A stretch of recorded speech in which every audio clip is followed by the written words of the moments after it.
किसान ने अपने सामने पड़ी खाल को ध्यान से देखा, फिर उसमें से एक बाल तोड़ा और पूरे विश्वास के साथ राजा को बताया कि यह जंगली सुअर की खाल है। राजकुमारी ने राहत की सांस ली, यह जानते हुए कि जो सही उत्तर देगा उससे उसकी शादी हो जाएगी। मंच पर अगला व्यक्ति एक बूढ़ा आदमी आया। उसने आवर्धक कांच से खाल को काफी देर तक देखा और अंततः उसे पेड़ की छाल बताया। राजकुमारी ने घबराहट से अपने पिता की ओर देखा, लेकिन शुक्र है कि राजा ने अपना सिर हिला दिया। उसके बाद एक शूरवीर आया। हालांकि राजकुमारी को उसकी गहरी छाप थी, लेकिन अफसोस की बात थी कि शूरवीर ने सही उत्तर नहीं दिया था। तभी एक बदसूरत जंगली आदमी आया। वर्षों जंगल में रहने के कारण उसकी सूंघने की शक्ति बहुत तेज थी।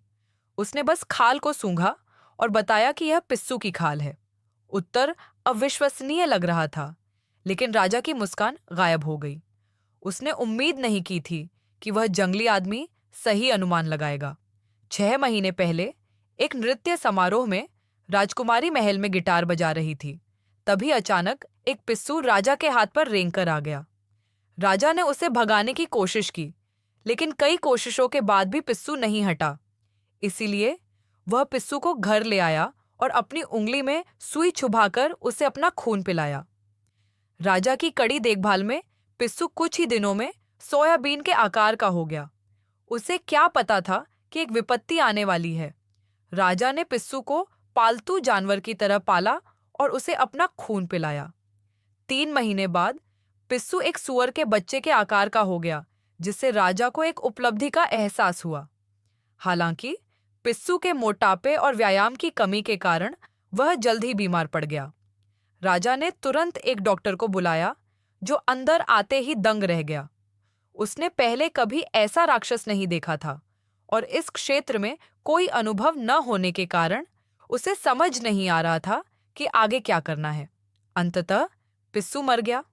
अपने प्यारे पालतू जानवर को अपनी आंखों के सामने मरते देखकर राजा बहुत दुखी हुआ, लेकिन जल्द ही उसके दिमाग में एक अचूक योजना आई, जिसे उसने डॉक्टर को गुप्त रखने का आदेश दिया। राजकुमारी विवाह योग्य हो गई थी।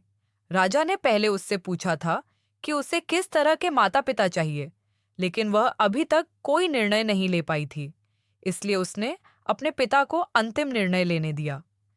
राजा ने फिर एक पिस्सू की खाल उतारने का आदेश दिया और राज्य के सभी स्वस्थ पुरुषों को बुलाया। उसने अपनी बेटी का विवाह उस व्यक्ति से करवाया जो खाल की पहचान बता सके। राजा ने शुरू में राजकुमारी के लिए एक बुद्धिमान और समझदार पति चुनने की उम्मीद की थी, लेकिन एक जंगली आदमी ने सही उत्तर का अनुमान लगा लिया था। इस घृणित जंगली आदमी से शादी करने का विचार राजकुमारी के लिए असहनीय था।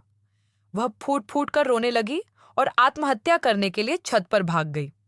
भयभीत राजा ने हस्तक्षेप किया और अपनी बेटी से व्यापक भलाई को प्राथमिकता देने का आग्रह किया। आखिरकार वह एक राज्य का शासक था और उसे अपना वचन निभाना था। अपने पिता की प्रतिष्ठा बचाने के लिए राजकुमारी ने आंसू बहाते हुए सहमति व्यक्त की। अगली सुबह जंगली आदमी और राजकुमारी निकल पड़े। एक लंबी यात्रा के बाद एक ऊंची चट्टान को पार करते हुए वे अंततः जंगली आदमी की गुफा में पहुंच गए। जमीन पर बिखरे जानवरों के शवों को देखकर राजकुमारी को निराशा की लहर महसूस हुई। जंगली आदमी ने एक जानवर की जांघ चीरकर राजकुमारी को देने की कोशिश की, लेकिन राजकुमारी डर के मारे सिमट गई। जंगली आदमी समझ नहीं पा रहा था कि वह उसे सबसे अच्छा देने के बावजूद खुश क्यों नहीं है। इसीलिए गुस्से में उसने उसे अपने शयन कक्ष में घसीटा और उसके साथ बलात्कार किया। कुछ ही दिनों में राजकुमारी को पहचान से परे यातनाएं दी गईं। एक दिन जंगली आदमी शिकार पर निकला था जब उसने बाहर किसी को गाते हुए सुना। पता चला कि वह एक किसान महिला थी जो चट्टान के दूसरी ओर जड़ी बूटियां इकट्ठा कर रही थी। एक गहरी खाई ने उन्हें अलग कर दिया था और महिला कुछ भी करने में असमर्थ थी, लेकिन उसने राजकुमारी से वादा किया कि वह कोई रास्ता निकाल लेगी। अगले दिन राजकुमारी अपने फर सुखा रही थी कि अचानक एक सुंदर लड़का प्रकट हुआ। राजकुमारी खुशी से झूम उठी। पता चला कि वह लड़का किसान का बेटा था। उसने राजकुमारी को उस रस्सी पर चढ़ा दिया जो बहुत पहले बांधी गई थी। परिवार के बाकी 3 सदस्य चट्टान के दूसरी ओर इंतजार कर रहे थे। सब कुछ बहुत सुचारू रूप से चल रहा था, लेकिन जंगली अभी अभी शिकार से लौटा था। अपनी पत्नी को ले जाते देख जंगली तुरंत क्रोधित हो गया। उसने अपनी जान जोखिम में डालकर चट्टान से नीचे उतरा, फिर दोनों हाथों से रस्सी पकड़ी और उसे पकड़ने की पूरी कोशिश की। दुर्भाग्य से वह अभी भी एक कदम देर से पहुंचा था। राजकुमारी को लड़का दूसरी तरफ ले गया था। किसान के बड़े बेटे ने चाकू से रस्सी काट दी और जंगली कुछ समझ पाता उससे पहले ही चट्टान से नीचे गिर गया। फिर समूह राजकुमारी को घर ले जाने की तैयारी कर रहा था, लेकिन जंगली आदमी न केवल गिरने से बच गया, बल्कि राजकुमारी को फिर से पा भी लिया। उसने किसान के पति और बड़े बेटे की बेरहमी से हत्या कर दी। भयभीत होकर लड़का अपनी मां और राजकुमारी के साथ जल्दी से भाग गया, लेकिन जंगली आदमी हार मानने को तैयार नहीं था। वह गंध का पीछा करता रहा और लगातार उनका पीछा करता रहा। एक नाजुक क्षण में लड़के ने एक तेज पेय गटक लिया और जैसे ही जंगली आदमी पास आया, उसने एक मशाल जलाई और उस पर फूंक मारी। जंगली आदमी जलकर राख हो गया। उसने सोचा कि वह आखिरकार सुरक्षित है, लेकिन जंगली आदमी ने जल्दी से आग बुझा दी, लड़के से भिड़ गया और उसकी गर्दन तोड़ दी।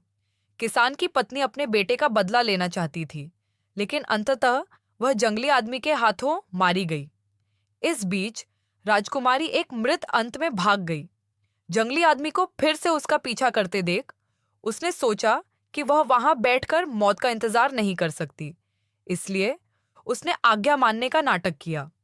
नरम दिल वाले जंगली आदमी ने उसे जाने दिया, लेकिन जैसे ही वह राजकुमारी को घर ले जाने वाला था, राजकुमारी ने चाकू से उसका गला काट दिया। कहानी के अंत में राजकुमारी खून से लथपथ महल में लौट आई। अपनी बेटी की दयनीय स्थिति देखकर राजा पश्चाताप से भर गया। अपनी गलती का प्रायश्चित करने के लिए उसने तुरंत अपनी बेटी को राजगद्दी सौंप दी और आखिरकार यह तमाशा समाप्त हो गया। खैर, आज की कहानी के लिए बस इतना ही। कल मिलते हैं।